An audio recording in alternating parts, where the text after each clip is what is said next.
merci. L'ambiance est pas. Et retour dans le 11e ce soir. Merci encore pour votre passage. À bientôt. Tu veux que je te prenne une carte? Merci. Les boîtes, moi, dans ma circonscription, j'ai des boîtes qui cherchent 2 ans.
J'ai eu un petit coup de fil d'une certaine Julie Ranty qui m'a dit il faut que je fasse sa vélo.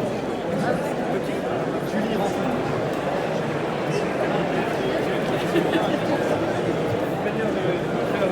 En Corée pour des trucs perso, et donc tu vois, le bon timing. Simplement connecté. Mais bon.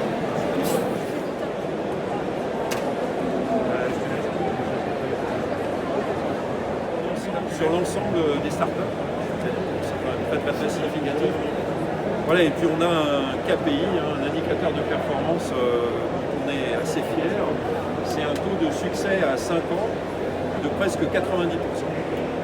Alors ceci pour, oui, d'habitude si vous googlisez, c'est vrai qu'en moyenne, le taux de succès à 5 ans pour les startups, on ne parle pas de taux de survie, parce qu'on ne sait pas toujours dans quel état on survit.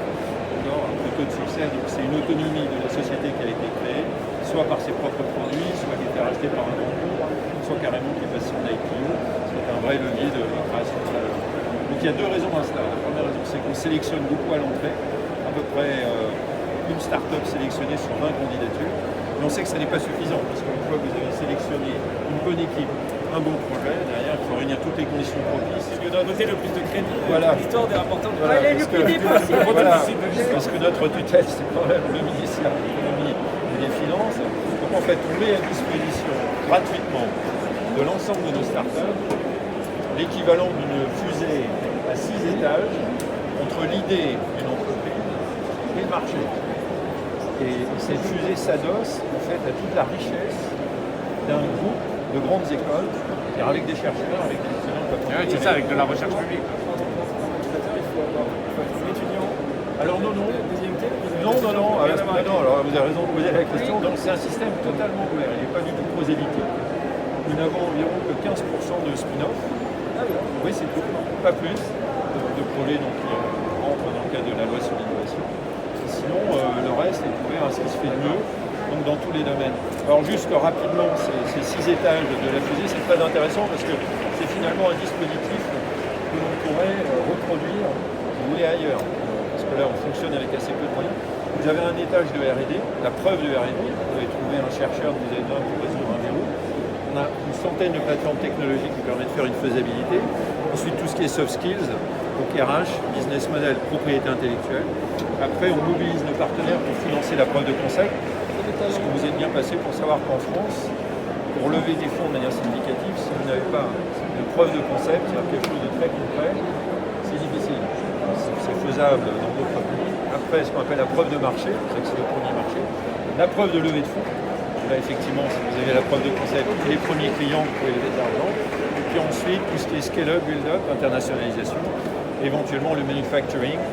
Là, c'est compliqué parce que si vous fabriquez typiquement, alors là, vous avez un projet assez extraordinaire, assez vous avez le temps, on pourra peut-être faire pitcher, qui va être une révolution voilà, dans l'empreinte green, finalement, des cafetières à capsules. Donc tout ce qui est manufacturing est assez compliqué parce que souvent vous êtes victime de votre succès. Vous êtes une start-up, vous fabriquez un produit, un investisseur vient vous voir, vous en faites 500 et vous dit j'en voudrais 10 000. Vous voyez, j'en voudrais 10 000 dans 9 mois et ça c'est compliqué. Donc on a une dimension qu'on oublie souvent dans nos startups qui sont très capital intensives, c'est-à-dire qui fabriquent, qui ne sont pas des pure-players du digital, c'est l'aspect manufacturing.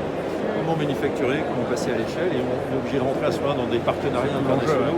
Mais c'est tout l'intérêt aussi d'être dans voilà, dans votre circuit. Quoi. Ah, tout à fait. Toute la chaîne de valeur. C'est dans toutes les IMT ou c'est dans certains IMT? Alors le réseau d'incubateurs se compose de 11 sites répartis dans toute la France et ils sont adossés à nos écoles, les écoles d'ingénieurs. Par exemple, l'IMT Atlantique, Madame Prémondère qui est responsable de l'incubateur d'IMT Atlantique, il y a 3 sites. Rennes, Brest. Et pas le plus malheureux. Voilà. Voilà, donc l'intérêt, c'est des ancrages territoriaux très forts, puisque comme vous savez, le développement économique se fait surtout en région, essentiellement, donc on a des ancrages vraiment très très forts. Alors au demeurant, on est assez limité, et ça c'est bien dommage, parce que vous voulez accompagner des entrepreneurs, c'est considéré par beaucoup comme un poste de coût. Ouais. D'accord ? Alors qu'il y a un modèle économique tout à fait efficace à mettre en place de manière très courte aujourd'hui, mais on n'est pas toujours capable de le mettre en place pour des raisons administratives. Typiquement, j'explique. Dans l'objet de l'Institut Mittag, il serait permis de mettre en place pour l'Institut Mittag et pour réinvestir dans l'encadrement d'entrepreneurs un certain nombre de leviers rétributifs sur l'accompagnement. L'IMT accompagne, on met des chercheurs, on met des plateformes techno, on met du conseil économique, on met de l'argent pour financer les POC. Il est normal à un moment donné que ce ne soit pas perdu. Il y a un retour, un vrai retour sur investissement. Et ce retour, d'ailleurs, vous allez être surpris, il est évident avec des startups. C'est de l'equity, c'est un pourcentage sur les levées de fonds, c'est un pourcentage sur les chiffres d'affaires, et éventuellement, c'est la constitution d'un levier extraordinaire pour réinjecter dans l'innovation, c'est la constitution du fonds public-privé. D'accord ? Vous avez un investisseur privé qui met par exemple 99 millions, vous avez un partenaire public qui met 1 million, et vous avez un effet de levier, puisque si les startups sont d'excellente qualité, sur les 100 millions, vous avez mis 1 million en tant qu'investissement public, il va investir lui 20 millions, vous avez déjà un fois 20, et après vous avez l'equity qui se rapporte.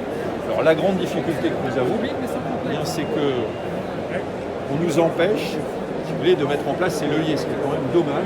On vous empêche quoi d'investir? Non, on nous empêche de mettre en place tous les leviers de croissance et de création de valeur, bien que ce soit autorisé dans nos statuts. Voilà, on ne peut pas. Alors que là, c'est purement. Ah non, c'est pas la loi. C'est purement des positions de zone de confort et dogmatiques. C'est des choix dogmatiques. Ah non, mais c'est pas au niveau des MP, c'est au niveau de notre tutelle. Oui, donc du ministère. Oui, c'est ça. Oui. Non, notre tutelle, c'est le ministère de l'économie et des finances. Oui, mais ça se traduit en termes de blocage, c'est quoi? C'est contractuel, c'est quoi? Ah non, c'est purement. On est monté au ministère du budget. Vous voyez, c'est très simple. Moi, avec 100 startups chaque année, nouvelles startups, on est capable de générer quoi, Il n'y a pas trop cette culture. 10 000 emplois, et c'est dommage parce que hier, le président intervenait en disant si vous voulez avoir une forte croissance, il y a la vitesse, il y a le volume. Bah oui. D'accord? C'est-à-dire rapidement, quand vous avez des startups. J'ai pas de carte sur moi, mais je vais prendre contact avec vous.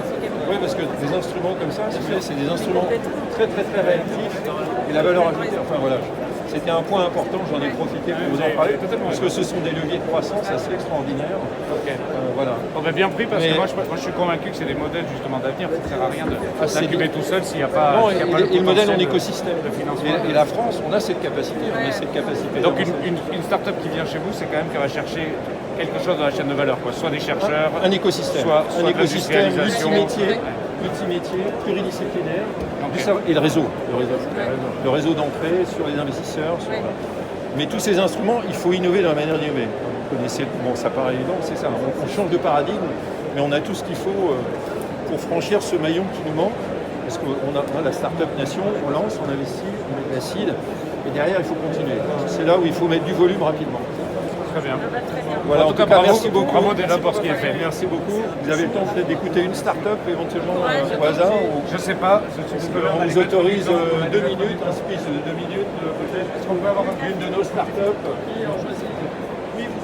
Oui, nous avons 2 minutes.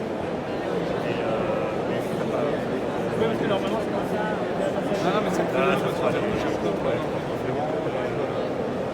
C'est un très beau salon.